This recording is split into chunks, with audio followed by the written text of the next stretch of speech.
Granite Finance Business School, High-Tech City, Hyderabad. BCom, BBA, PGDM, MBA. Call 900 8వ వేతన సంఘం ఏర్పాటుకు సంబంధించి జరుగుతున్న పరిణామాల మధ్య కేంద్ర ప్రభుత్వ ఉద్యోగులకు భారీ శుభవార్త వచ్చే అవకాశాలు కనిపిస్తున్నాయి.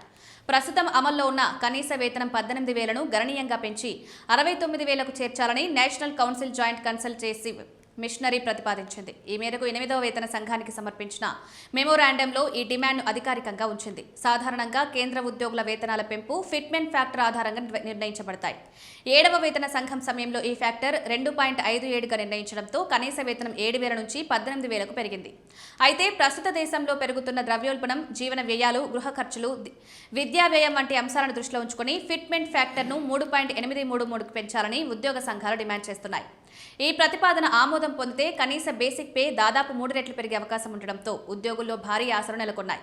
ఇదే కాకుండా ఎన్సీజీసీఎం మరికొన్ని కీలక మార్పులను కూడా సూచించింది. ప్రతి సంవత్సరం కనీసం 6% వార్షిక ఇంక్రిమెంట్ ఇవ్వాలని, ఉద్యోగి ప్రమోషన్ పొందినప్పుడు అదనంగా 2 ఇంక్రిమెంట్లు మంజూరు చేయాలని కోరింది. పదవీ విరమణ సమయంలో 1 నెల జీతాన్ని గ్రాట్యుటీగా చెల్లించే విధానాన్ని అమలు చేయాలని కూడా ప్రతిపాదించింది. ఈ మార్పులు అమల్లోకి వస్తే కేంద్ర ప్రభుత్వానికి చెందిన సుమారు 50 లక్షల మంది ఉద్యోగులు, 65 లక్షల మంది పెన్షనర్లు ప్రత్యక్షంగా లాభపడే అవకాశం ఉంది.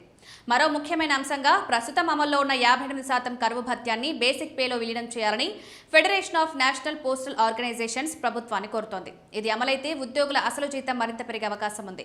2025 నవంబర్ నాటికి ఈ సంఘం తన పనిని ప్రారంభించి సుమారు 18 నెలల్లోగా సిఫారసులను కేంద్ర ప్రభుత్వానికి సమర్పించే అవకాశం ఉందని కేంద్ర ఆర్థిక శాఖ సహాయ మంత్రి పంకజ్ చౌదరి ఇప్పటికే పార్లమెంట్లో తెలిపారు.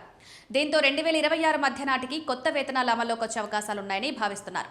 మొత్తంగా 8వ వేతన సంఘం ద్వారా కేంద్ర ఉద్యోగులు, పెన్షనర్లకు గణనీయమైన ఆర్థిక లాభాలు పొందే అవకాశం ఉంది.